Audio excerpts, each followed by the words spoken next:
really concerned about the safety of our students. In the city school district where I teach, we were underfunded before the pandemic. We didn't have soap in some of our bathrooms. We certainly had crowded classrooms. And then they cut 400 teachers and educator positions. So we just can't imagine that it's going to be safe to reopen during a pandemic without additional funding, which we haven't received. And it seems like there's a risk not only to students, but to teachers. I read your press release talking about the dangers around that school. Yeah, we're worried about community transmission. We know that we still have cases moving around Monroe County. We had 32 new cases today. If each of those 32 people came into a school building and infected 32 people and they infected 32 people, there's just no way that we're going to be able to stop the virus from moving around our county. So especially I think when you think of children and the conditions that we're in a public school system, there's just no way to have a safe, healthy school environment given the lack of funding, the lack of resources, and just a pandemic.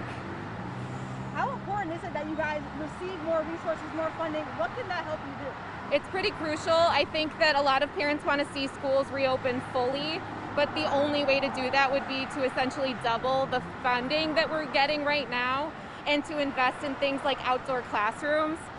In the city, a lot of our buildings are older than 100 years old. We don't have the ventilation systems that newer buildings have. So without funding, there's no way that we can stay safe inside of a school building with, inclement weather and things like that. As a teacher, what are the risks for you? Obviously, the children, our students are going back, but a lot of the teachers are older generations. A lot of them are working in close contact. What are the risks as a teacher? Yeah, I'm thinking about just like in my family, I have people who have health risks. And so if I go to school and I take home the virus to people in my family, I'm also bringing home that potentially deadly virus into my own home. And I think about that for my students also. They live with grandparents and aunts and uncles who may be sick also, just have underlying conditions. And if they bring home a virus like this, their death could be, on the hands of the RCSD. And then my last question, we do have people that believe it's time to go back.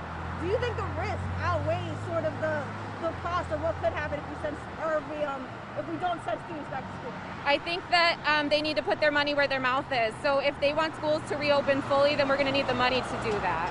So I understand. I'm a parent too. I have 3 children. I hated teaching them online. I hated every single thing about that. And I also miss my own students. So I hate this. It's terrible. But the only way to get back into school buildings is if we increase funding and think outside the box as far as safety goes.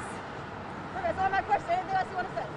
No, I think that we just need to remember that funding is important all the time, but funding during a pandemic is even more important. Perfect. Thank you so much. I'll be hanging around here for about 2 hours. We're going to do a couple shows. If there's anybody else who might be good